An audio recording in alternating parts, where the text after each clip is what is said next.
Welcome to Region Football Weekly. It's week number 5, and of course, we're in our beautiful Centier Bank Studios. I'm Jack Thiel, of course, my partner in crime, Mike Dewan. We've got a lot to talk about. We've got a lot of inside scoops for a couple of teams this week, but week 4, we had a couple of conference matchups that started to happen, and a lot of things kind of told us who should be in the top 10, which teams kind of made their way back after an early struggle. So of course, the format, we'll go over our bubble teams and, of course, our top 10. And, we'll finish it off by talking about our games to watch. So we'll start with our first bubble team, the Griffith Panthers, getting their first win of the year. They defeated Whiting 41-13. It's Phil Mason's first win, but definitely what they needed just because they'll have River Forest, who comes into that matchup 3-1. But for Griffith, finally some confidence for that team. It's always that dread when you keep losing and losing and losing and you haven't got that win. Now it's like that the weight is lifted off your shoulders. You got that win. Especially for Mason. And it's a young team. We kind of know what they have already. Not too many seniors. And that was their first conference game. So that's, as we said a week ago or whenever conference play started, you're 0-0 in conference. It's a new season. It's a fresh slate. And so Griffith started their year. It was Highland, lost that closely, lost Munster closely, and then they lost to Hammond Central. Yep. But then, going into week 4, they were technically, 0-0 in conference play, and they got that win against Whiting, a solid Whiting team that was in our bubble last week. And again, for Mason, he's been here before, but that's kind of that weight lifted off the shoulders. Griffith, it could be a little tough market. They're really prideful about football, and that's almost a blue blood kind of program here in the area. So good for him, and it's going to be a good game next week, I think. Yeah, a lot of the things we heard about Griffith was they're a kind of a rebuilding team coming in this year. A lot of kids that are young. I don't even know how many seniors they have. I heard not too many. No. A lot of sophomores and juniors really taking the helm for the team. And, like I said, for those kids to finally see what that win looks like, it could propel them to, kind of a great season on hand. I mean, like we said, River Forest is going to be a tough game, but that's a big game. I mean, it's at home. You can really, use your momentum there with the home crowd. I'm sure they're pumped to see them get a victory and everything. But River Forest, they're coming off that loss, which we'll talk about. But it definitely a game for Griffith where they can even build more momentum. But Mike Dewan, I got something to ask you. What's up, man? If you were a football coach, if you got a nice victory, your first win of the year, what would you do? What would be one of the first things you'd do? I mean, there's a lot of things, but I'd say getting a haircut's probably one of them. And where would you get that haircut at? I think Level Up Barbershop in your hometown in Griffith. R.J. Simmons talked to the great Phil Mason after his first win at Level Up Barbershop. It's our first episode of Barbershop Talk, one of 2 episodes, and we're going to show it to you right now. Our numbers are really good, considering that we've only got one senior. Right. We played really well, I felt, against a good Highland team and a good Munster team. We could have easily won either one of those games, but our youth and experience, I think, cost us there. Hammond High, it was just one of those games, and you're going to have those games when you got a young team. They got 3 tremendous athletes that just.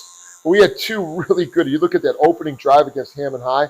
That was the plan. 7.5 minutes, get down to the 3-yard line, and unfortunately, we turned the ball over.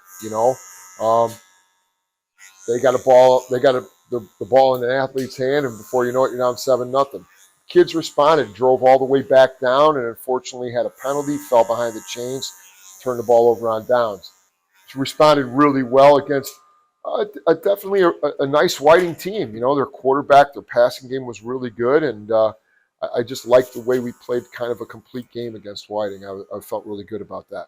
We hope you enjoyed that 1-minute edition of Barbershop Talk at Level Up Barbershop Lounge in Griffith, Indiana. Now, of course, you can view the full clip on our YouTube and Facebook page. Now, look, Phil Mason, he's got some great hair, and he's got a great haircut. It almost looks like he's 30 years old. True. But don't let that fool you. He is an old-timer. He's mixing up Hammond High and Hammond Central. That's how you know he knows the area very well in high school football. But it's always fun to see Phil Mason and Jay Simmons chat it up about football. Two guys who are really, know high school football in Northwest Indiana. So that was kind of fun to see. And like he said, DeJuan, you can view another episode. There's going to be another one coming out. But remember, that was only 1 minute, and you can view the full one on our Facebook and YouTube page. Yep. Now enough about haircuts. Let's talk about some football. Our number 14 bubble team, the Morton Governors, they're kind of trying to find their way back. They started the season 1-0, obviously, with an impressive win, but since then, 3 losses in a row. They lost 35-0 to Penn. Really, no rushing game at all. It's a very tough non-conference game. I mean, we kind of talked about how you can't really give, much, hate on Valpo when they lose to him. You can't do the same. I mean, you have to do the same to Morton. You can't give much, hate on for that game. That's a tough opponent, and when you're trying to find those non-conference opponents, you find yourself playing a team like Penn. But if you want to, be a glass half full type of person, Freddie Brown was really present for them. He had 12 tackles and a sack, and they played Calumet next, so definitely a chance for them to bounce back and go 2-3. Yeah, again, I really like this team. I mean, looking at their 3 losses, no, it wasn't great. Yeah, Penn, obviously not fun. No. But they gave Hanover a fight. Hanover's best competition. That's the most far. they've been challenged. And that'll be eventually a team we're going to talk about Yeah. later. But I really like this Morton team. We still have them in their bubble solely because they will be on our list later, I believe, in weeks to come. Their schedule's looking very favorable. They play some local teams finally, although, yes, their conference is up 3. Again, they have to find those non-conference games, such as Penn and Elkhart that they played not too long ago. But now they're going to keep it a little bit local, and I think I like their chances coming in the next few weeks. So I expect them to be in the top 10 pretty soon. Yeah. I'm booked that right now. So.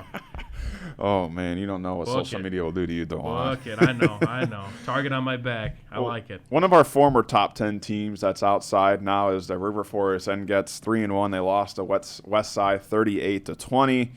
Really a chance for them to go 4-0, but got to give credit to West Side. They played a great game. Silver, he had 2 touchdowns, kind of not the best of games, but just credit to West Side. They definitely did their homework in terms of the film. But Darius Beeson had a really great game, 13 tackles, 1 for loss. He's one of the area leaders in tackles. We talked about it. They'll play Griffith.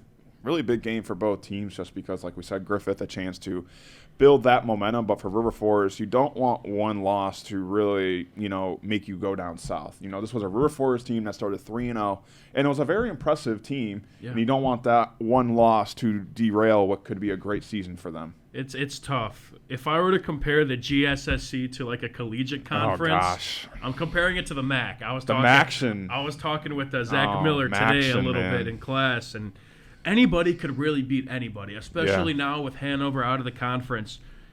River Forest, after 3 games, outscoring opponents, a lot to a little, they looked like the runaway favorites. And then you got West Side, who, lost to Boone Grove a week prior.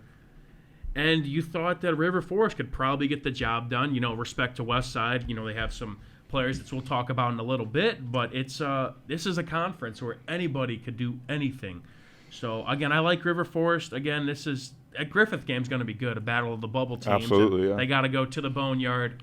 That should be interesting because Griffith right now, 1-0 in conference, they could be a little dark horse favorite. So that could be a little precursor of who's going to kind of be in that top tier of the GSSC come October. Hey, you win that game. If you're Griffith, you're 2-0, but for River Forest, definitely a way to bounce back. So, you mentioned that the conference is kind of that one where any team can win.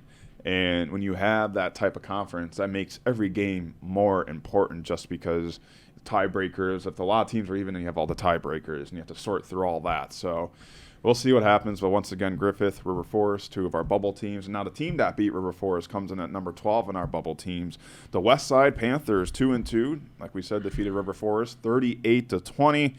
Omari and Yarborough, 172 rushing yards and 2 touchdowns. He really did lead the way, but Giuseppe Moore, 139 rushing yards and a touchdown. They're also led by junior linebacker Ladarian Newell, 13 tackles and a sack. 1-1 in GSSC. Gotta watch out. They have Whiting next, so definitely another chance for them to improve their record.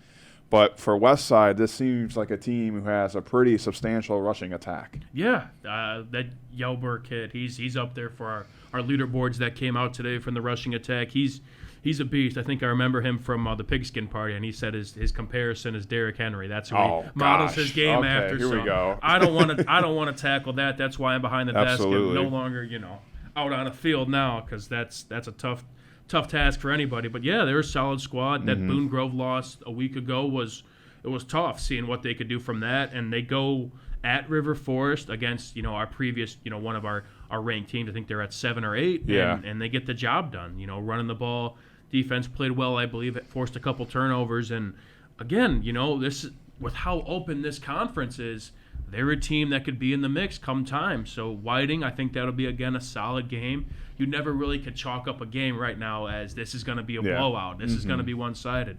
Anything's really on the table, and again, they got to take care of business next week. So, well, our last bubble team probably had one of the most impressive losses that you could have. It's the Highland Trojans now, 2-2, 2 straight losses, but played Hammond Central. They took that game to overtime. They lost 21-15. Hey, we talk about Deshaun Woods, the way he runs the football. And you said, DeJuan, if they can hold them to about under 150, you have a chance. Well, Highland held them to 144, and this was a Highland team that got exposed in the run defense against Hanover.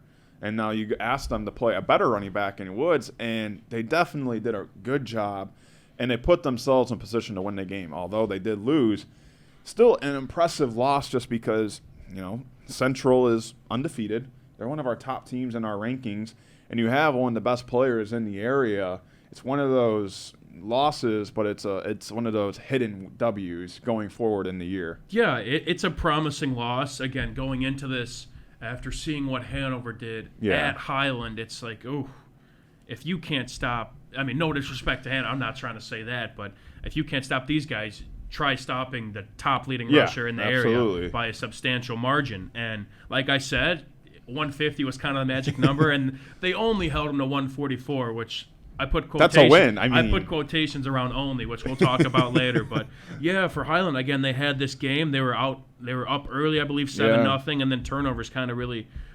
got them out of it. We could talk about that later, who forced those turnovers, but it was again, that was kind of one of the games Highland, really could have been an upset and kind of found themselves back on this list. But I think that was a kind of nice loss to where we can't move them yet. Again, Lowell next week at Lowell. That's going to be a solid game. Those are, again, Lowell usually gets kind of the best of Highland in years past, but this Lowell team, they're now out of our bubble. It's kind of been a tough year for them. So we'll see how that game goes. But again, Highland, that's a big bounce back game to kind of get their first win in conference this year. Yeah, I'm sure when the season's over, they're going to be sitting back and like, oh man, if we could have beat Hammond Central, we were right there, we were so close. They threw a pick when they were up 7-0. That was returned for a touchdown. Then they another turnover to start overtime. Yeah. So again, we'll talk about that later. But that was another game that they just they could have had at their home in front of their home fans and against a very solid Hammond Central team, but it just got away from them. Yeah, so we're going to see how that one plays out, and we'll see how our top 10 plays out. But we're going to go to a break as you're watching Region Football Weekly here on the Region Sports Network, the only game in town. Update your kitchen or bathroom with Von Tobel. Get 20% off select cabinets now through October 28th. Von Tobel has cabinets and vanities in a range of styles and colors, plus built-in storage, countertops, and flooring. Our designers will help you find the perfect selections for your style and budget. Scan to visit VonTobels.com today to book your free consultation at one of our 4 Indiana showrooms. Von Tobel, building better together. When life shop online with Strack. Our service is easy to use and it can save you time and money. Once your order is in, our own Strack and Van Til team preps your order with care. For delivery or pickup, enjoy the convenience of letting our to-go team shop for you. Enjoy your special moments. Sign up online today at shop.strackandvantil.com. Hi, I'm Crowell Company's Lantern Man. I'll be with you on the water. I'll be with you on the snow. I'll cover your insurance needs wherever you go. I'll be at Crowell Agency from 9 a.m. to 9 p.m. As Crowell Company's Lantern Man, I'm your insurance superhero. Crowell Companies, the insurance professionals in Highland, Maryville, and Michigan City.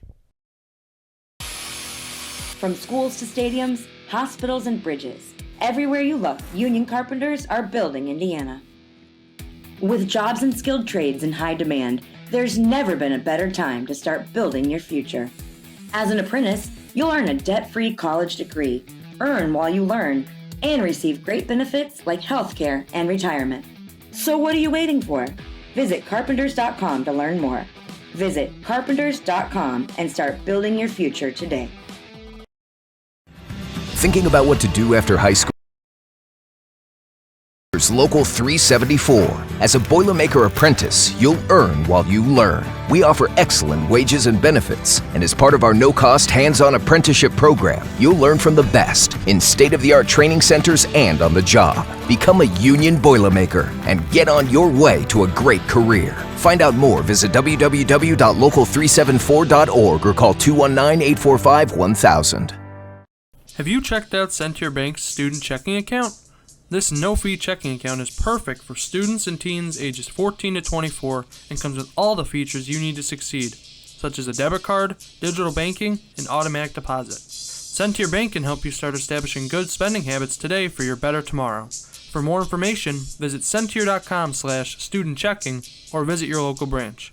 If you are under the age of 18, your parent or guardian must also sign on the Centier student checking account. At the age of 25, your account will automatically convert to the Centier checking account. You must deposit $25 to open this account. This account is not eligible for overdraft advantage. Member FDIC. Welcome back to Region Football Weekly in our Centier Bank Studios. Jack Thiel, of course, alongside me, Mike DeWan. If you're just joining us, we went over our bubble teams, and now it's time for the RSN Top 10. And now a team who, after a rough start, is kind of making their way back up. Coming in at number 10, the Andrean 59ers, 2-2 now. They defeated Munster 21-14. Like we said, 2 wins in a row. Scott Ballantyne has been one of the best passers in the area so far. He has 729 this year, but a career milestone for the young kid. 190 away from 4,000 career passing yards. Of course, that's something we'll look out because they are one of our game nights built by Von Tobel against Hobart. So we might have the opportunity to have that on video for you if he he gets that milestone. Of course, Jimmy Finley, this guy who's a DB last year, All-State, now being one of the best receivers in the area. Defense has gotten a lot better, but when you have a game coming up against Hobart, you are really pleased with what Andrean has shown just because they come in with momentum. It's a home game. Those first 2 games were tough, and they were tough opponents. It's not like those were slouches. I mean, it was Valpo, it was Maryville. Those are some of the best teams in the area. So, for Andrean to kind of, relax and not panic and come back and win 2 in a row and set themselves up for a huge matchup with Hobart, it's really a testament of how, resilient this team is and that they're possibly a team that's better than a 2-2 record. Yeah, again, that's probably the toughest start a team could have in the area, and they did what they can. But, again, their first 2 games of conference, they're 2-0. Yeah. I mean, granted, who they played, probably maybe the lower-tier teams of the NCC, but it's a nice schedule, kind of a tune-up game for games like this. Yeah. Hobart, I think that game's going to be awesome. I think it's going to be fun. And it's a prove-it game for both, I think. It's the biggest conference matchup for both teams up to that point, and it kind of is a litmus test to see where these guys are at. And Andrean will be back at home. Yeah. That place is going to be rowdy, I bet. And it's things are riding high for the 59ers. They were kind of one of those teams where it was, kind of tough to put them in this countdown. And they've been winning the games they're supposed to. Yep. So we'll see this coming up. And, again, you got to ride your playmakers. It's a young team, a lot of turnover, of course, as we previously mentioned. But Ballantyne, of course, is a great quarterback leader who's obviously done some stuff, as we see with his career milestone that's coming up shortly. Jimmy Finley's been playing great, obviously have great ball skills at DB. Hey, let's throw him at receiver. And he's near the top of our leaderboards. And, defense against some young pieces that are kind of up there on the tackle leaderboards for the team. So, again, if not, it's cool to look at the future, too. This team, I think, is really going to be around for years to come. But it's cool to see kind of these young players already kind of playing now, getting their feet wet, and playing in big games like they're going to play tomorrow. So.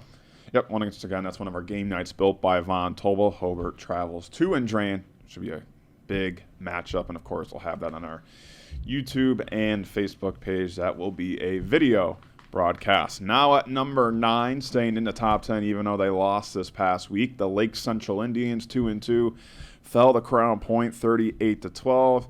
It's definitely the best team Lake Central has faced this year. It was also the best tested Crown Point's been this year at Lake Central. They scored the most points anyone has against Crown Point. In fact, we learned that it was the first time the first team defense for Crown Point allowed a touchdown. Going into this game, it was 15-0 at halftime. Lake Central fumbled it near the 1-yard line. They came right out of halftime and scored. It was 15-6. Crown Point has never had that. It's weird to say, never had that low of a lead in the third quarter. It was only 9 points, but hey, Crown Point, they came out and they made adjustments. But on the Lake Central side of things, it was just an impressive effort just because Xavier Williams was out for the second game in a row. Their quarterback, Chase Kwiatkowski, I mean, you want to talk about a kid who's going to lay it, out there for his football team. It's him, the junior quarterback. He's more known as a runner, but he can throw the ball. And he has shown that the last 2 games against Portage and against Crown Point. But this is a Lake Central team that I will say from experience as a student and as well as seeing them this year, it's more resilient than teams in the past. This is a team that's more confident. And their rush defense really stepped up, holding Ellison to one of his lowest games of the year. But, now they go 2-2. They'll have a game at LaPorte, a big DAC matchup, a chance for them to go 2-1 in their conference. But at the same time, Mike, for Lake Central, we talk about, impressive losses like in Highland, even though it was 38-12.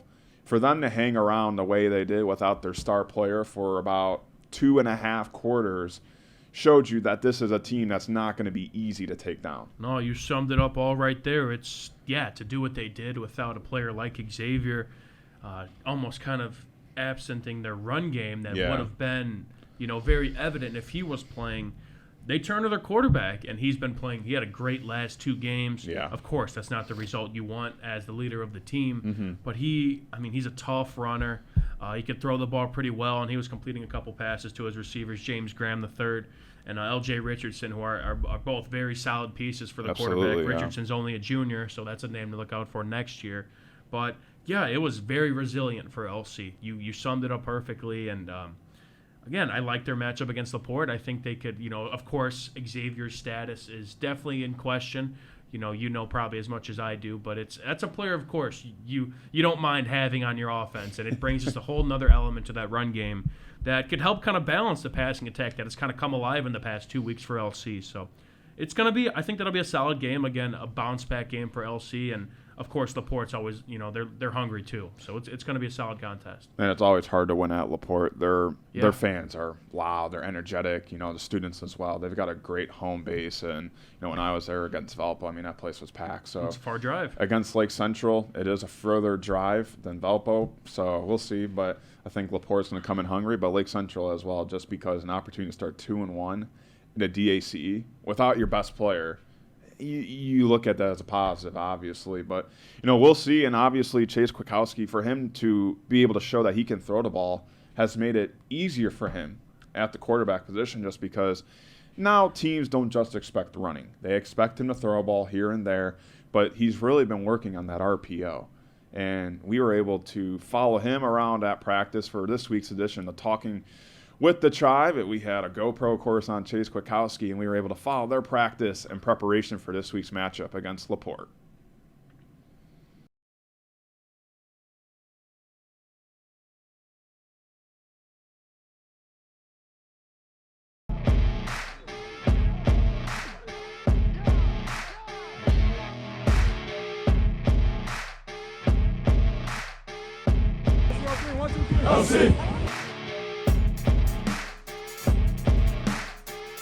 Chase Kwiatkowski is a junior starting quarterback at Lake Central High School.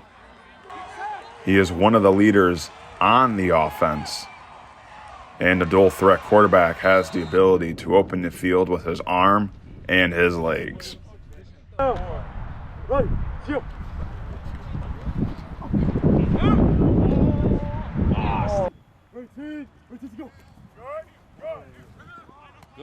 Good. There we go, boys. Nice group. Ready, seal. Oh, yeah. Only a junior, but Chase knows what it takes to be a leader. Whether that's on the sidelines, at the line of scrimmage, or down the field, he knows what it takes to lead a football team. You know, it makes the coach's job on offense a lot easier. He's able to do the little things before the snap and get everybody in the right spots so that coaches can really focus on the hands and the feet and the eyes, the things that we preach every week. So if Chase is the one getting everybody lined up, you know, the coaches are able to kind of get to that next level of coaching. So having somebody like him back there that really does understand the offense and understand what we're trying to accomplish, it really does help, and it really does get our offense clicking a little bit quicker than if he didn't have that trait. It's huge. It's huge to have a quarterback that is willing to step up and lead the group.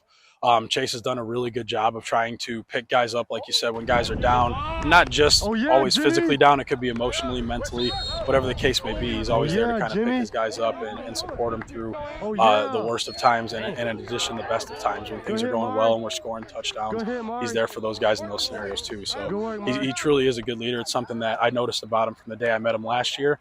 And that he's continued to kind of improve on and grow as a quarterback. No, I've always had that since I was younger, but it's kind of developed every single year I've gotten older. You know, I went from freshman quarterback to varsity sophomore year, so it's a big jump. But you know, I think I developed pretty well, and I watched from the previous leaders, and I thought that I could take some stuff from them. For the quarterback position, it's more than just throwing a football. For Chase, he has the ability to read tendencies on the defense, start film early in preparation for Friday nights, and of course, try and help his team get a win. It all starts on that Saturday. That Saturday morning, we go and watch film. We watch some film on the game that we just had, but that's in the past. So we move ahead and move on to watching film on the next team. That goes into Friday. I'm watching film every single day. Obviously, coming out here, getting some lifts in the weight room, making sure everybody's rallied together, ready to work, and coming out to the field and just performing. When you go on that first play on the Friday night, you don't know what they're going to come in. You have an idea, but they can always switch it up. They can always game plan for us. So there's always going to be pre-snap reads, whether there's two high safeties or one high safety that could determine what covers they're in. And we really focus on that outside linebacker. If he's walked up, I'm going to RPO and throw it. If he's playing off, I'm going to give it to a workhorse. I really look for the tendencies, whether like I was talking about, an outside linebacker wants to creep up and play the run, or if he wants to stay back and play the pass, or if safeties are going to get tackle hungry and want to come up and play, and I can hit one of my guys deep. Down. Ready, seal. Yeah. He never broke. I know, X break. I was waiting for it. Marty was also pressing on it though. Yeah. Flat right there. Flat right. Swing, actually swing it. Oh, right, ready. Top. Let me see it, coach. Are we actually blocking it? Yes, we're actually blocking. Hey, check. You're motioning me out there, right? Or motion left. Actually, I'm gonna change to blue. Hey, check blue. Check blue. Check blue. Go on, ready. I'm gonna go like this. Down. Ready. Seal.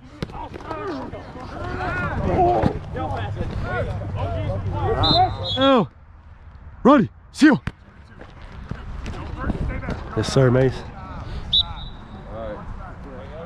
Next group. Z screen. Oh, blue, ready. Run it back. Seal.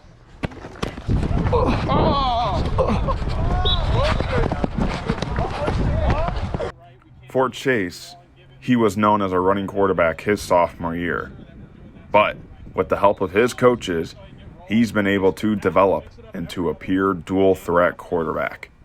Chase has really done a nice job improving, in the passing game. We've asked him to do a little bit more in the run game this year compared to last year, and that's been apparent with the number of carries he's gotten. He's doing a good job reading what the defense gives him. He's really done a good job getting people off of our main running backs and the guys that are normally carrying the ball. So all of that's been a nice improvement. But his biggest improvement is making sure he gets the ball out on time and a little bit more accurately. So he's really improved as a passer with an extra 10 games under his belt at this point. Those are the strides we're looking for. It's been awesome because, I mean, even the growth goes as far as he grew from week 2 to week 3 this year, and things happen. He didn't play great that game. He'd be the first one to probably tell you that. And then he follows that up the next week by having his best performance of his career and threw for the most yards he's thrown for, most touchdowns in a game he's thrown for, and he's able to build off of that. And he's just continued to grow, and he's gotten better as a player, as a leader, and especially in his aspect of throwing the ball. People last year didn't respect the fact that we could throw it. We didn't throw it very well. Chase's growth has allowed us to be able to threaten people with other than just Xavier Williams running down their throats. We now have the chance to throw it to some guys because we got a pretty good quarterback who's grown and developed, and it's been great. He's really impressed me with his ability to make plays happen. That's what he's impressed me most about this year, with being able to create on plays that are kind of broken or things that guys don't protect very well, or something goes wrong in the route and guys aren't open. He's done a really good job of creating for himself in those kind of situations, which has really surprised me. He's done a good job handling the offense and just really kind of taking control of what we ask him to do. And he's done a really good job putting himself in positions to be successful when things go bad even. It's what works is like just developing every single week. You know, it's almost a new game plan every single week, and with some injuries we've had to improvise, and I really think the coaches are there right there with me, trying to develop me and get me better to carry the team. No, it's really pocket presence. So like whether there's blitzing backers, they come up and I gotta check off a little like scramble or something like that. It's really like last year I ran it a lot. You know, I had to escape the pocket, but this year I kind of have been sitting in the pocket a little bit more, navigating, trying to get outside of that pocket and make a play. Bring it up. Hey, tomorrow, every side of the ball, every single snap, we gotta challenge each other. We gotta get better. Let's go. Hey, good work today. Great intensity. Just bring it tomorrow. We gotta stack practice. LC, 3. 1, 2, 3. LC.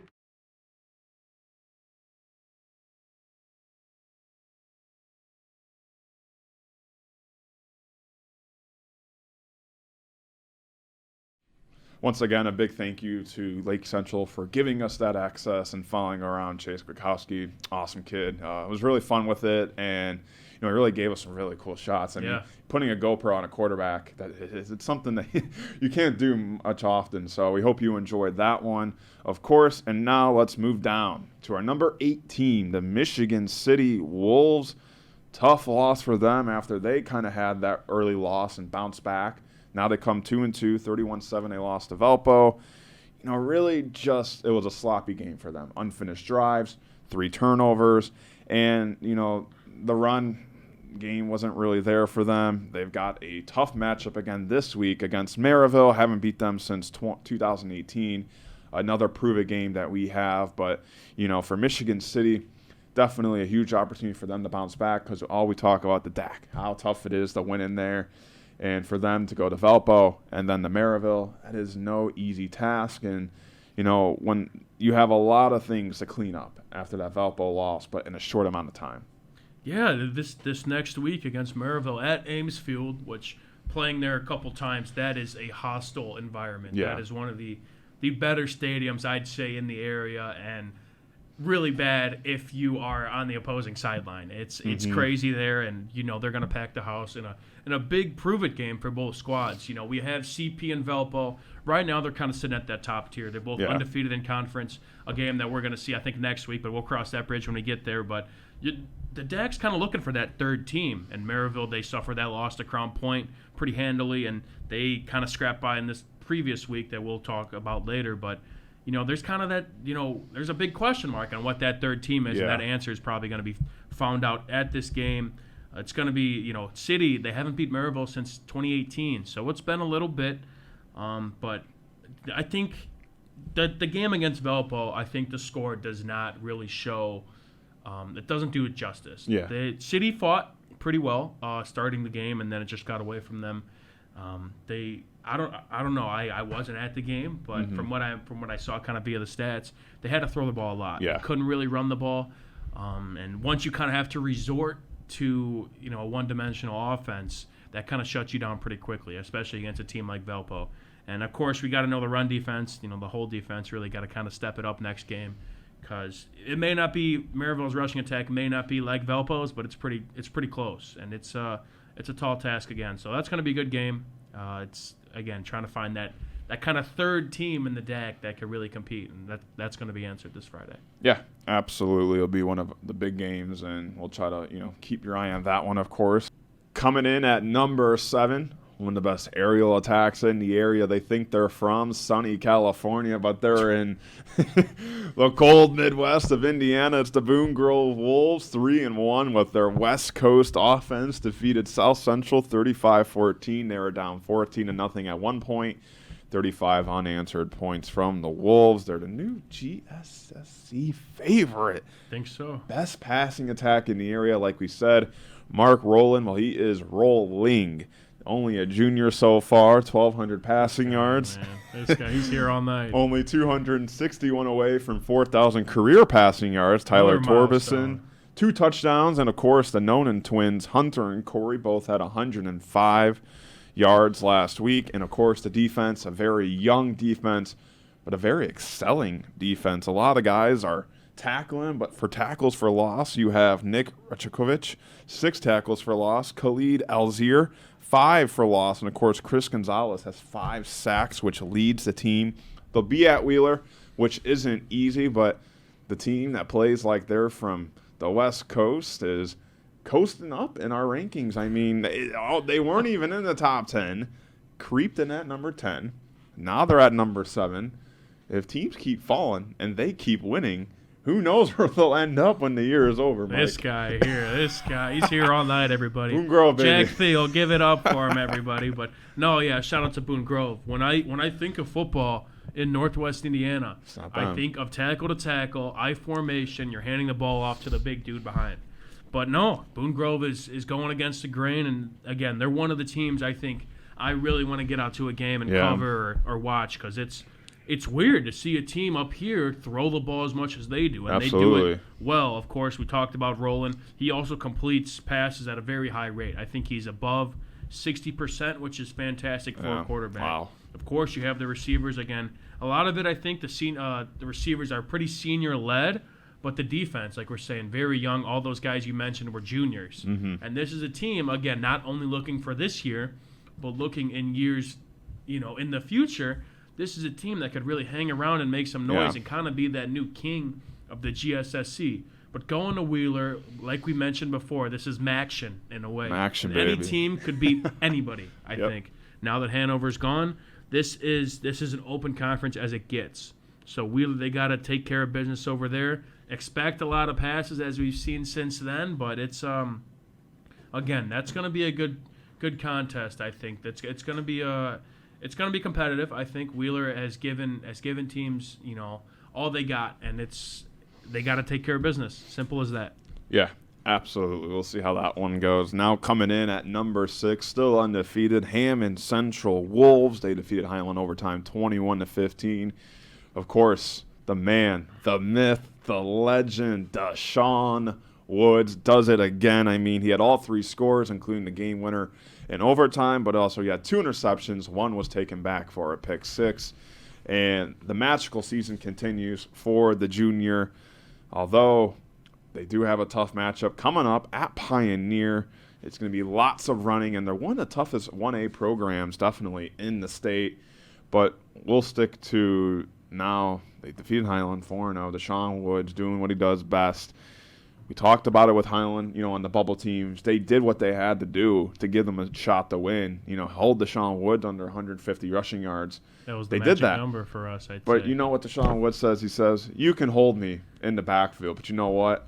I'll play on the defensive side as well, and maybe take a pick back or two. I'm going to quote the fantastic Stacey King. Oh, gosh. Big time players make big time plays. This is football. It's all right. I It's know. all right. And he's a big time player, and you saw that last week. Again, Highland, that was Hammond's best competition, I think, going up to that point. Actually being on the road, their first road game of the year, and playing in front of a Highland crowd that I bet was super rowdy.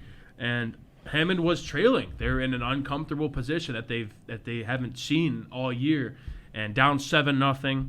Highland was a little bit backed up. I saw the clip of it, and again, Deshaun Woods comes up big, showing his prowess as a defensive back and taking a pick back for 6, tying the game up.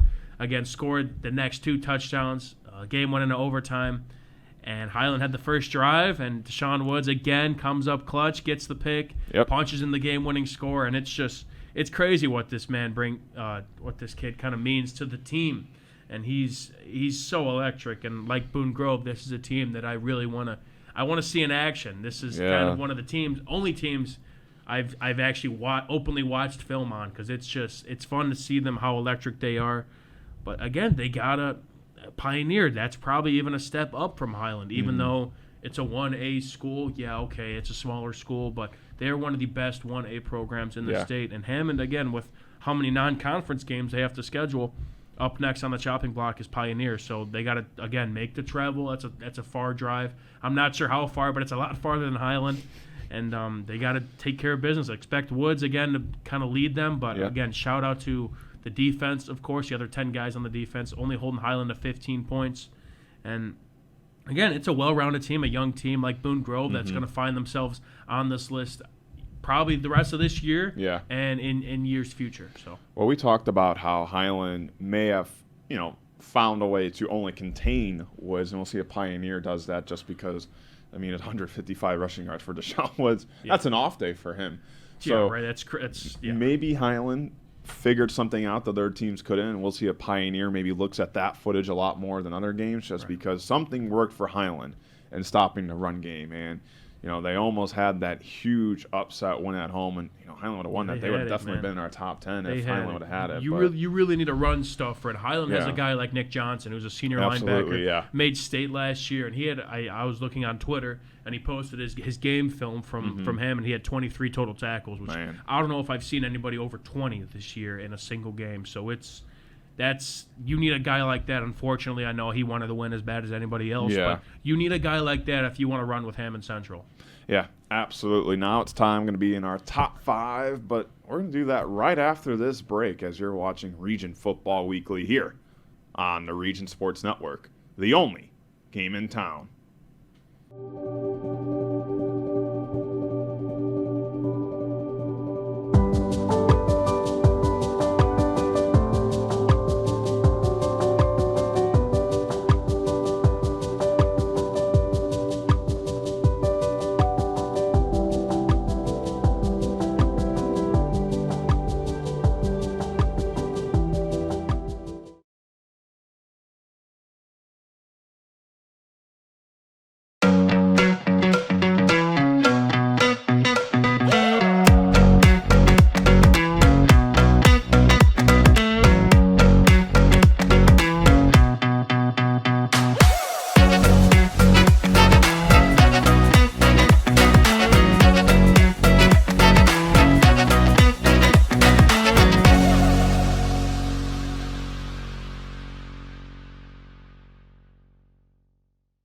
With electrical services from Economy Electric Heating and Cooling, you can radiate the perfect amount of light and energy into your home. From rewiring and code upgrades to ceiling fans, lighting, security, and more, Economy Electric Heating and Cooling's trained electricians will make sure you can enjoy your home on full power all the time. For a free estimate on electrical work, call Economy Electric Heating and Cooling at 219-923-4441, and you can visit them on the web at 4ajobdoneright.com. That's the number 4ajobdoneright.com.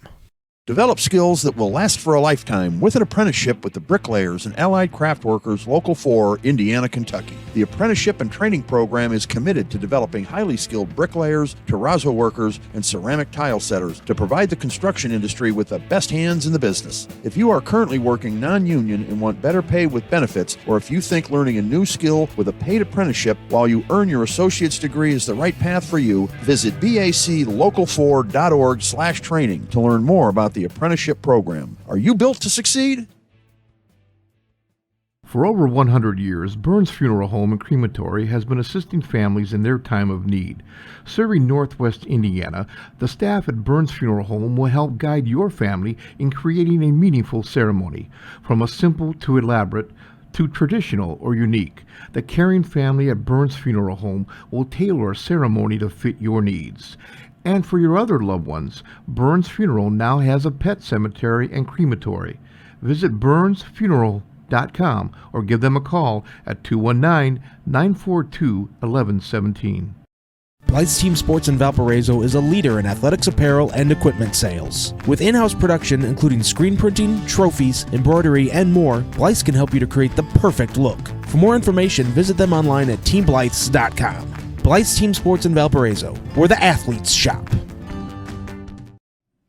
Back here on Region Football Weekly in our Centier Bank Studios, I'm Jack Thiel, alongside me Mike Dewan, of course, the one and the only Zach Zanelli producing today's show, the Z-Man. And if you're just joining us, we left off on a cliffhanger because we're in the top 5 now. This is where things really get interesting, and we kind of talk about these games because it can really shift our rankings for next week. But number 5, the Hobart Brickies, 3-1 on the year. They played a shootout. They won a shootout, I should say, against KV 53-48. I guess they thought they were in the Big 12, and they were playing that type of football. Yeah, right.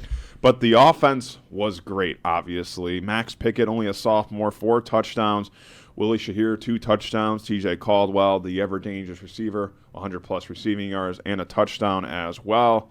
Obviously, you have a lot of pros on the offensive side of things, but you have a lot of cons and a big matchup against Andrain, which is one of our game nights built by Von Tobel. The defense, obviously, probably was not trying to give up 48 points to KV just because we've seen teams that maybe don't have as good of a defense as Hobart hold them to less points. But, you go into the shootout. Obviously, the offense, it's good to see that. But for Andrain, a guy with a great quarterback and a great receiver, they might be looking at that film and saying, look, you want to give up 48 points? We feel pretty good then. But still for Hobart, good win for them.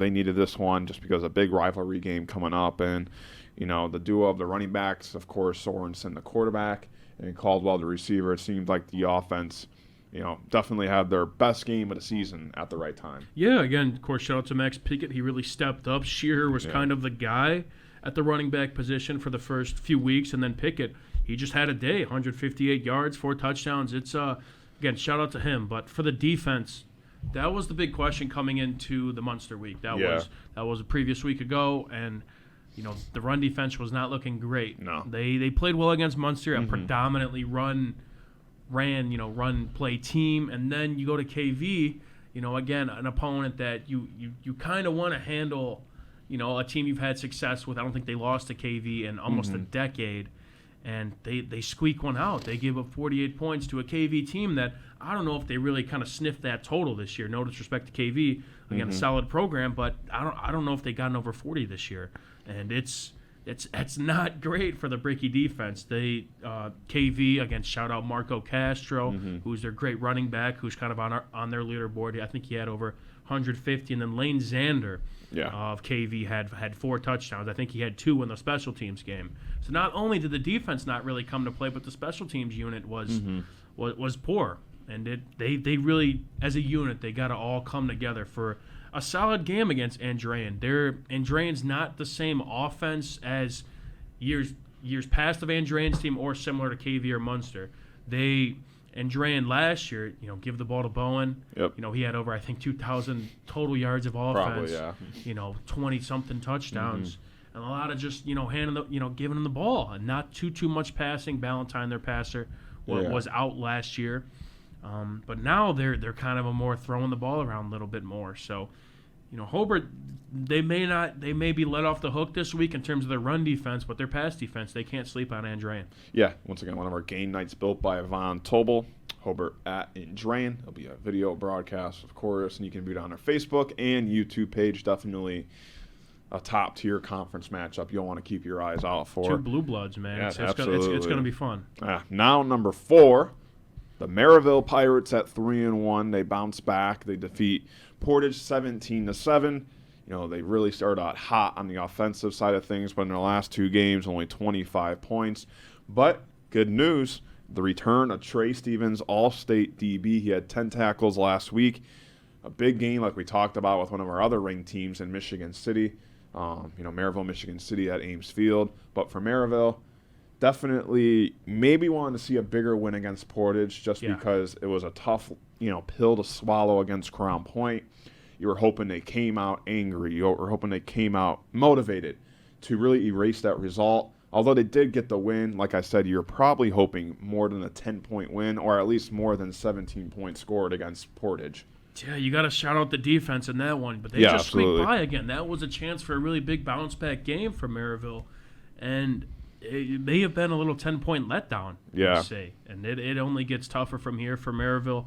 Again, City, that's a hostile environment as it gets. That is a huge stadium at Ames Field, but it's compact and it gets loud, and it's going to be a fun game. But again, we're kind of looking for that third place team that maybe tier below Valpo and CP, but who's kind of going to be in the mix, and it's either going to be probably Maryville or City.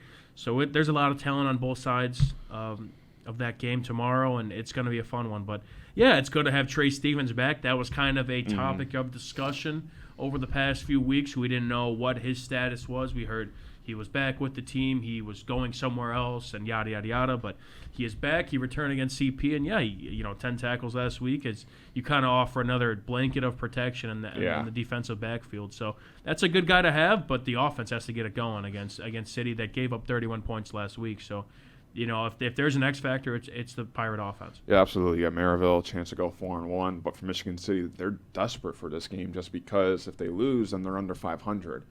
For them to win, then they go back to over 500. Yeah. So, for Michigan City, they have a lot at hand, but both teams do, obviously. But for Maryville, even if they lose, they're still, 3-2 over 500. But for Michigan City, they would fall under 500. And, you're kind of in that danger zone of being in the middle of the DAC, and it's not just one tough opponent you have to play. There's multiple tough opponents you have to play. Both teams 1-1 in the conference, too. So it's, again, that's a big record to look out for, too. You win the game, you're 2-1 in the conference. Sounds a lot better than 1-2. And for Michigan City, it doesn't get really easier because then the next week after this game against Maryville, they go to Lake Central. Another team who might be in the middle of that DAC. That's true. It could be that third place team. You don't know. With a win, Lake Central would be 2-1, so you never know what that could look like. But for Michigan City, 2 tough games, tough home matchup against Maryville, and next week we'll obviously talk about a lot more at Lake Central. So definitely got their hands full in Michigan City. But once again, Maryville, our number 4 team, I should say, 3-1, and they look to to 2 wins in a row. We talked about obviously that tough loss at Crown Point. It's always good to respond with a win. A win's a win. Yeah, a win is a win. It's tough to win in the DAC, and they got the job done. But it just wasn't sexy, for lack of a better term. We could say it that way. Man. But we'll see. It's a big game. I'd say a step up in competition, and of course, you're on the opposing sideline at Ames Field. It doesn't get much worse than that. Yeah, we'll talk about it more when we talk about some of our games to watch out for later in the show. Now it's time for our top 3, but we're going to take a quick break and be right back as you're watching Region Football Weekly here on the Region Sports Network, the only game in town. Centrally located in downtown Indianapolis, the Hampton Inn is just steps away from Bankers Life Fieldhouse. Situated at 105 South Meridian Street, shopping, restaurants, entertainment, and many Indianapolis attractions are in near proximity. Hampton Inn has much to offer, including a hot breakfast, high-speed internet access in every room, as well as a gym fitness center. For reservations, the number is 317-261-1200. The website is hamptonin3.hilton.com. Hampton Inn, Indianapolis, downtown. Update your kitchen or bathroom with Von Tobel. Get 20% off select cabinets now through October 28th. Von Tobel has cabinets and vanities in a range of styles and colors.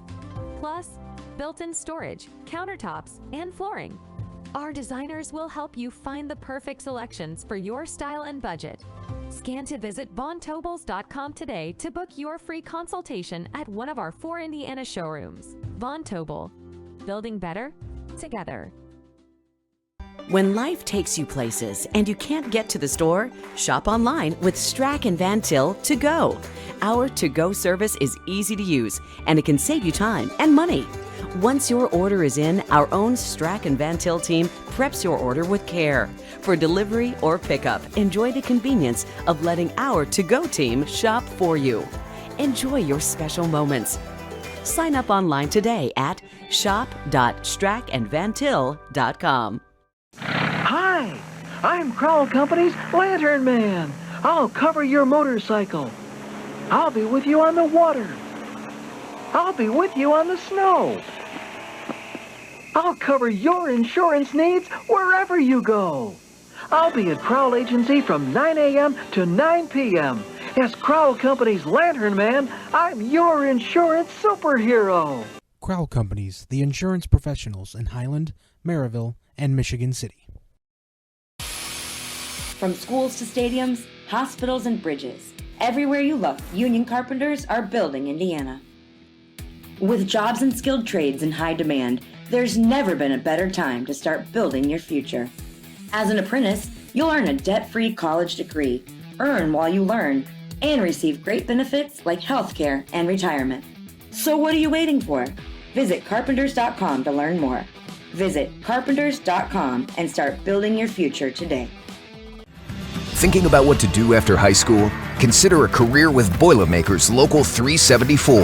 As a Boilermaker apprentice, you'll earn while you learn. We offer excellent wages and benefits, and as part of our no-cost hands-on apprenticeship program, you'll learn from the best in state-of-the-art training centers and on the job. Become a union Boilermaker and get on your way to a great career. Find out more, visit www.local374.org or call 219-845-1000.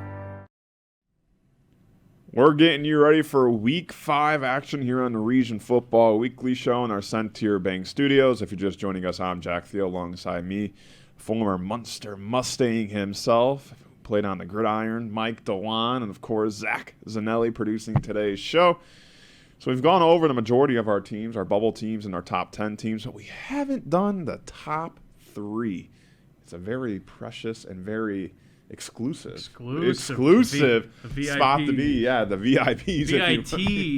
There you go, the VITs if you want to call it. And, these rankings really haven't changed that much just because these 3 teams have really just played great all-around football throughout the year, and there's no reason why they shouldn't be in the top 3. But number 3, Hanover Central, the Wildcats, 35-0 win over Lowell.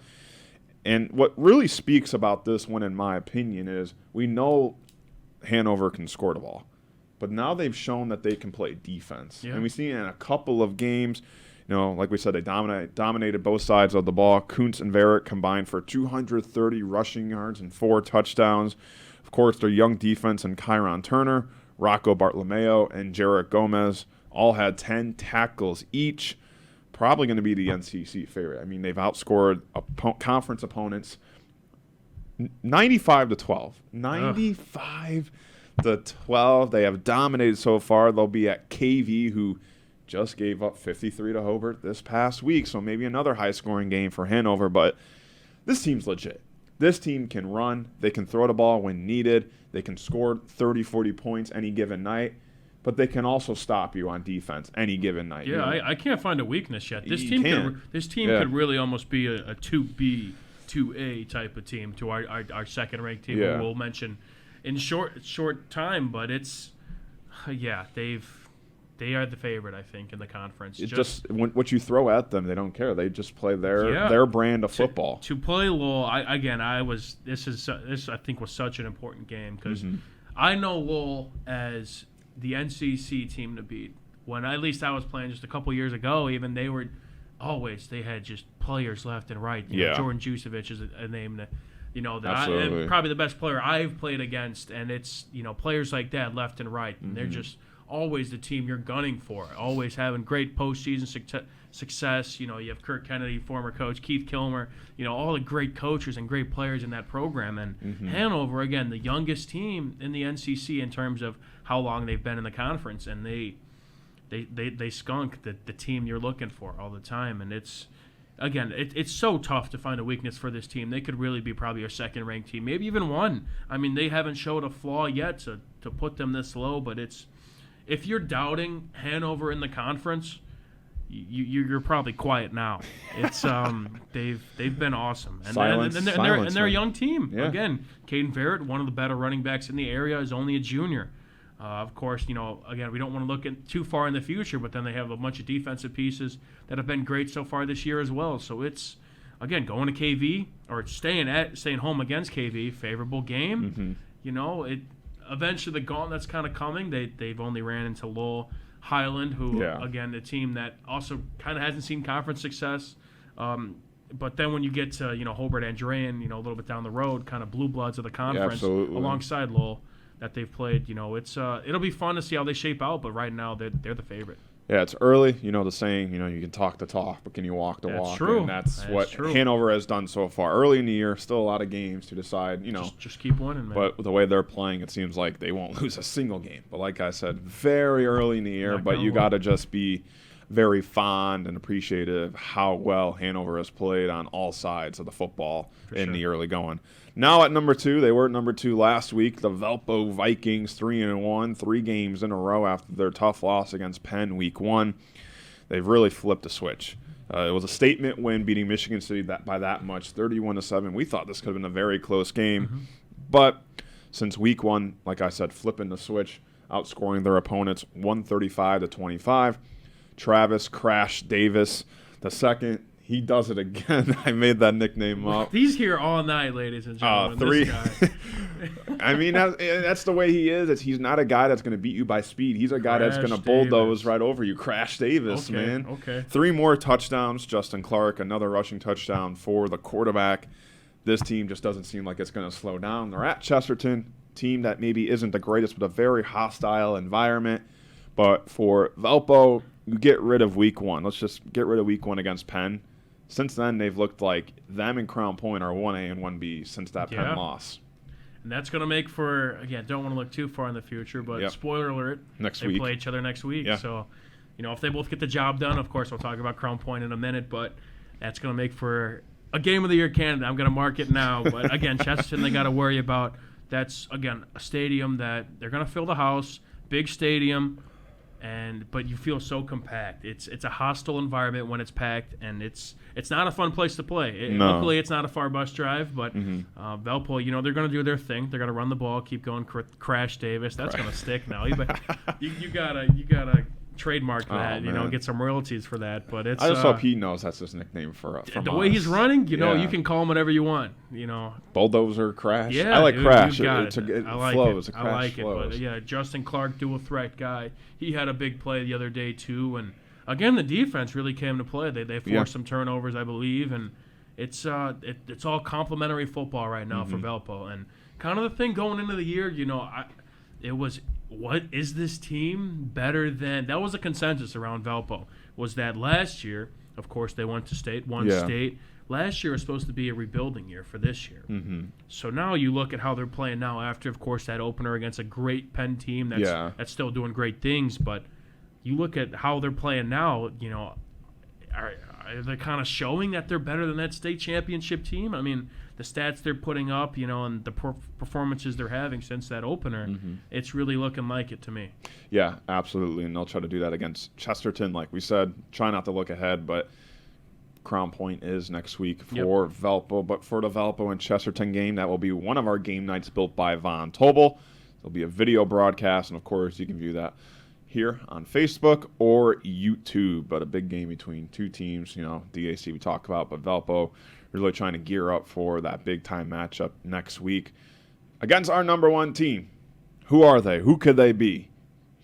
Well, it's the team that's been number 1 for the majority of the season so far, the Crown Point Bulldogs. Another dominant win for them against Lake Central, 38-12. Although it was the most points they gave up all year, it was still a pretty dominant win. They didn't really do it in the running game. They did it in the passing game. Yeah. Noah Ehrlich, I mean, the way he was able to maneuver around the pocket, use his legs, but use his arm when he needs to. And I'll tell you one thing. We were at the game. I was on the sidelines. You were doing camera for our broadcast. Landon Delich is like his best friend out there. Those two got a great connection.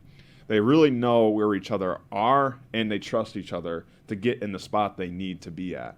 And I was very impressed by that. Nick Soley, too. I mean, you think that Ehrlich is in the Crown Point system for years, but this is his first season in the system playing with these guys, and it's like they've been playing since they were born. So it's, they had to turn to the pass game. Ellis did a great job against Larry Ellison on the run game, but, I mean, you still got to worry about them throwing the ball, and they're tough. They're tough.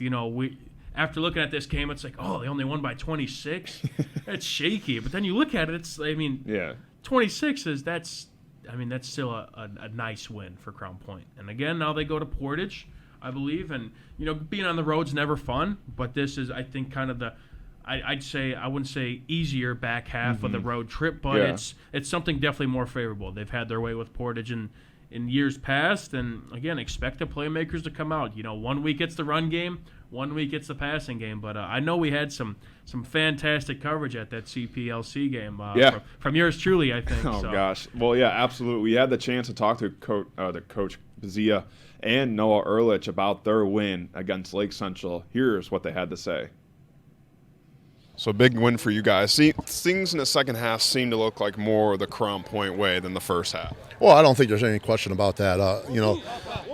It's a game of adjustments, right? And so they were doing some things that were giving us trouble, and they had a nice game plan and put us on our heels a little bit. I thought they played very hard. I'm talking about Lake Central. They did a great job. So hats off to our staff that making some adjustments at halftime and coming out and playing a little bit better. Yeah, Lake Central, they scored a touchdown. It was only 15-6. What was kind of the message around the sideline to your team not to let that touchdown really affect them for the rest of the game? And that was part of it, right? That's the first time our defense has let up a score.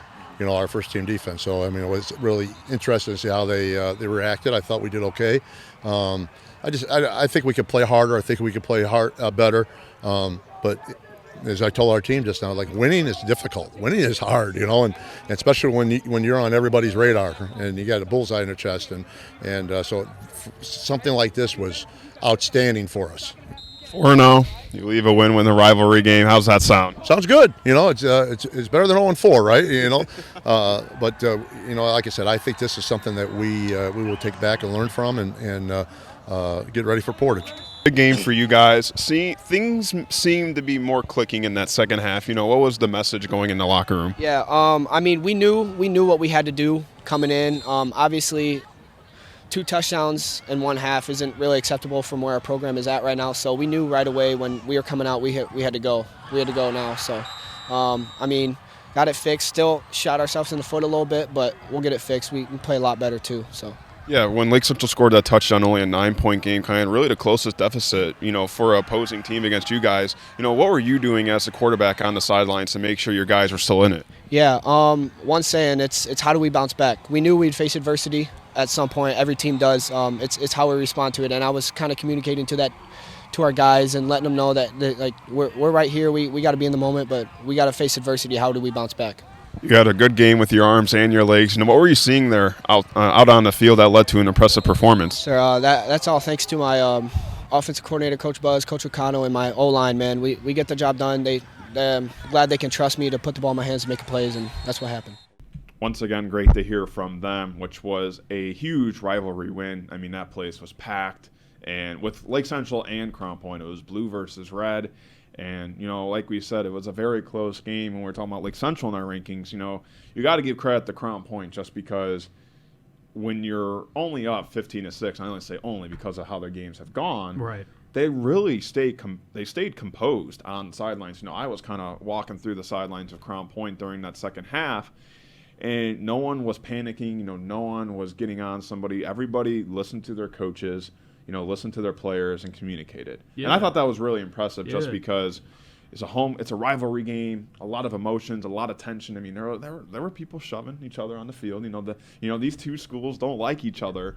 But for Crown Point, especially I think Ehrlich, to be only a junior quarterback, he really just made sure his team knew what to do. It's a trickle-down effect with him. The whole team is cool, calm, and collected. Cool Absolutely. As the other side of the pillow, as one would say. But yeah, there you go. I'm trying to take some notes from you. There you go. But it was my first time watching Crown Point play. That was kind of the teams I really wanted to check off my list in terms of just how talented they are. But one thing I noticed about that defense is when LC, again, shout out to them, they put on some pretty solid drives. I've never seen a defense get so pissed off at giving up a first down or giving up, there was one time when they had to bring up the change. It was a short, fourth and short measurement, and they gave them the first down, and the defense was just, they were livid.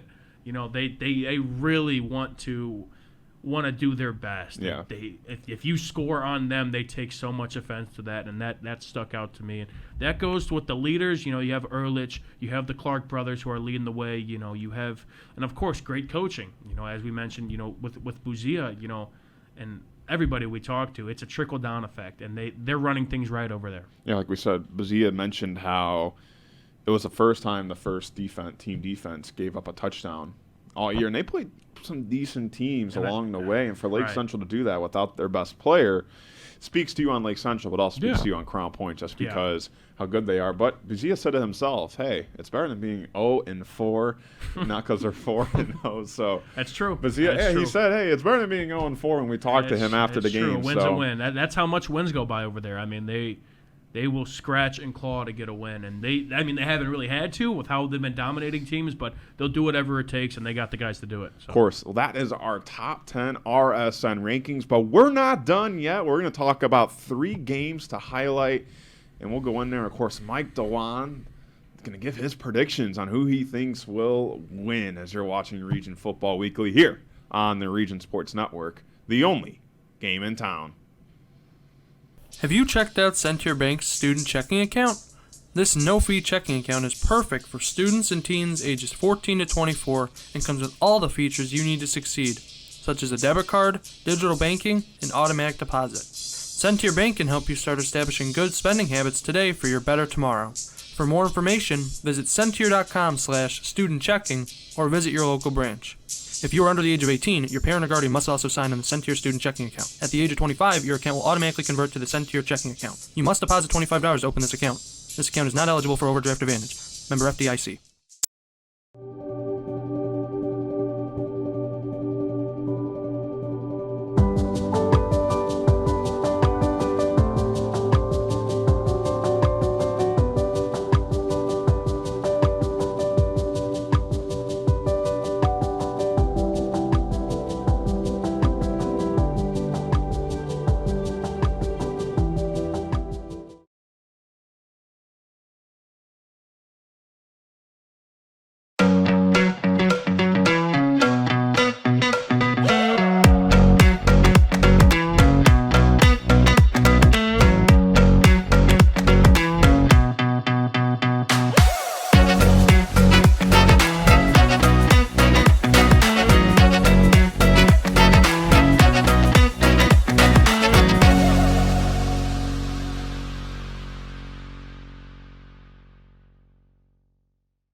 With electrical services from Economy Electric Heating and Cooling, you can radiate the perfect amount of light and energy into your home. From rewiring and code upgrades to ceiling fans, lighting, security, and more, Economy Electric Heating and Cooling's trained electricians will make sure you can enjoy your home on full power all the time. For a free estimate on electrical work, call Economy Electric Heating and Cooling at 219-923-4441, and you can visit them on the web at 4ajobdoneright.com. That's the number 4ajobdoneright.com.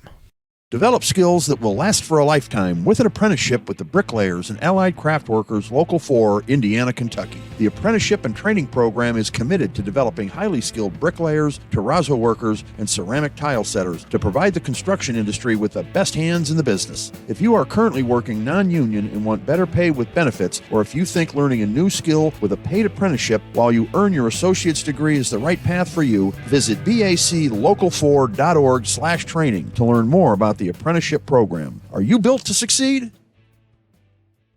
For over 100 years, Burns Funeral Home and Crematory has been assisting families in their time of need. Serving Northwest Indiana, the staff at Burns Funeral Home will help guide your family in creating a meaningful ceremony. From a simple to elaborate to traditional or unique, the caring family at Burns Funeral Home will tailor a ceremony to fit your needs. And for your other loved ones, Burns Funeral now has a pet cemetery and crematory. Visit burnsfuneral.com or give them a call at 219-942-1117. Back here on Region Football Weekly in our Centier Bank studios. Now it's time to go over some of our games that we're going to highlight, and you should definitely look forward to this Friday night. Dewan, you were 3-1 last week in your predictions. We'll see how you do this week. The first game that we're going to talk about, of course, is one of our game nights built by Von Tobel, number 5 Hobart, number 10 Indrayan. You got two teams definitely looking for a statement win in the conference. Hobart, obviously, both teams got receivers who you have to watch out for, and both teams coming off wins that maybe you wish they were better wins, or I guess more impressive wins for Hobart. That's true. Close one against KV. For Indrayan, edging out Munster. Maybe should have won that game a little bit more. But at Andrean, who are we going with? What are your keys? Give it to me. Yeah, we'll go with the keys a little bit. It's going to be, again, great environment. We're happy we're going to be able to be there. Again, we're talking about the Blue Bloods of the NCC here. Hobart, of course, we know how they are, how successful they have been, in years past and even years up to date. And Andrean, of course, you have some guys always, they're an interesting team because, of course, they're going over a lot of turnover. Of course, we've talked about that in years, in episodes past, but they're never a team that count out. They're a blue blood. They always say we are reloading and not rebuilding. So it's a prove-it game for both. Again, 2-0 in conference. This is kind of to see, if we call Hanover our favorite, who's kind of going to test them for that in the conference. And this game will answer that. I think Hobart goes on the road. I think they take care of the hostile environment. Road dog. I'm gonna say I'll say 21-14 Brickies. But again, a lot of talent both sides. Again, receiver matchups kind of look. Yeah. You got Caldwell, you got Finley, who also plays defense. I like Andrean's defensive backfield. They're really gonna have to kind of tune up for the matchup against Caldwell. And then kind of the X factor. You also got to watch for Hobart's run defense. The defense, Andrean. They're kind of pass-heavy team, but I'm sure they could run the ball, and they might try and turn to that this week. So that's the X factor, I'd say. But I like the Brickies. All right. Our second game to watch out for, number 6, Hammond Central. They come in this matchup 4-0. They'll play at Pioneer, 3-1, one of the best 1A programs in the state of Indiana. Edging out Highland in overtime. Doesn't get any easier going all the way to Pioneer. Maybe taking a nap on the bus or something. It is a long bus ride. I know I would. All right, Dewan, what are your keys to this game? And are we going to have still an undefeated team, or is one of our top 10 teams falling again? I mean, first off, I got to keep it local. Local. I'm not gonna, okay. So I like Hammond, I'm not going to go against them here, but it's not an easy contest. Yeah. This is, I'd say, their toughest competition going up to the week. And it's all about the run game. That's the X factor. Hammond's going to run the ball. Pioneer's going to run the ball. So you have to have those run stuffers that I was kind of mentioned that Nick Johnson was for Highland last week. Hammond's got to have one of their own because I know Pioneer, they pound the rock. And again, it's deceiving. Yes, they're 1A, but you and I were both kind of looking at their previous seasons, and they are a dominant program. Absolutely, in the 1A. They were. I know it's his years past, but I mean, I think in the past, what did you say? 2018 was that one? 6 seasons. I think they were at state, 3 times. So they're not a program to mess with, and they're off to a good start. They're 3-1 so far. So I'm gonna take Hammond. I think they have again the playmaker that Deshaun Woods, type of player that is up there for one of top juniors. In the state. The way he's playing. And when you have a guy like that in these close games on paper, he's a guy that separates them. So I'm gonna say Hammond. We'll go 28-21. Give me the Wolves. Wow, 2 road teams you're going with. Roadkill, baby. Now for the third game to watch out for, number 4 Maryville at number 9 Michigan City. We talked about this one. Definitely can say a lot about each of these teams just because for Maryville, be huge after that Crown Point loss, win 2 in a row, back to 4-1, kind of, feeling really good about yourself. But for Michigan City, it's really dangerous territory because you can go 2-3 with a tough game at Lake Central next week, or you can go 3-2 with a lot of momentum going into that LC matchup. True. At Ames Field, 4 versus 9. It's I believe it's our second and only RSN top 10 game we have, other than the Hobart and Drain one. So 2 RSN top 10 games we have for you on tap this week. Maryville at Michigan City. Dewan, lay it on me. Battle of 1-1s in the conference again. Who's that third place team in the DAC? Who's going to step up and kind of be in that sort of tier with the top dogs? And I'm going to shy away from my roadkill, and I'm going to go with maybe the upset here, the 9 seed Michigan City team. Again, I think they're hungry. Both teams are hungry, but that environment is brutal to play in if you're an away team. Ames Field, one of my favorite fields. Again, I've got a chance to play at, and it's I think City gets the job done here. Maryville, I think the X factor for them, if they want to walk away with a win, I think they got to get their offense going, and that's a big if. I don't know what has happened over the past 2 weeks, but they looked like the explosive offense to really try and contain after the first 2 weeks. Then once conference play started, not so much. So City, I think they take this one. Okay. For Maryville, also, I think they have to stop. City has a decent passing attack. Then Tyler Bush, their quarterback, he spreads the ball around a lot. So you can't just key on one guy. You have to also worry about Jaden Hart in the backfield, which I think he kind of needs a big game. I think he puts up solid numbers both in the receiving and rushing category, but I think he's due for a big one. So I'm going to go City. I think defenses play well. I think the offenses also do their thing. I'm going to go 17-14 in a close one. All right. You're 3-0. The battle of the 1-1s in the deck. We're excited for this whole week, man. It's going to be awesome. You were 3-1 last week. See if you can go 3-0 this baby. week. Let's do it. Just a reminder, tomorrow night we have 3 game nights built by Von Tobel. Of course, one of the matchups we talked about, Hobart at Andrean, and then it will be Valpo versus Chesterton and Crown Point versus Portage. You can view those on our website at regionsports.com, our Facebook and YouTube pages as well. Those will be video broadcasts. And once again, game nights built by Von Tobel. Anything else to add, Mike? Another week in the books, man. Let's have some more fun. Let's go 3-0. Let's have some fun. But no, it's been so fun so far. What is this, our 4th episode on this? Yep, week number 5. Who's counting, man? It's flying by so quick. Sounds like you're counting. Yeah, man, it's dude, it's crazy how quick this season goes by. Yeah, so I guess a message to the players, coaches, and everybody involved. I mean, take it all in, man. It goes by so quick. I mean, even just doing this, man, I'm already dreading the day where we got to stop. So it's take it all in. You only get so many weeks like this, only so many Friday night lights, and it's a fun time to be a part of, whether you're playing, coaching, or talking about it like we are. So it's been fun, and let's keep it going. Of course, a big thank you to our producer, Zach Zanelli, for today's show. Always. And, of course, our executive producer, Chris Ramirez, for everything he does. And, of course, Claude Martinez, our video coordinator. And Rich Castillo, our operations manager. And, of course, you, Mike Dewan, always sitting besides me and talking some high school football. Always have a blast. I try, man. It's been fun. But for Region Football Weekly here in our Centier Bank Studios, hope everyone has a safe night as you're watching this on the Region Sports Network, the only game in town.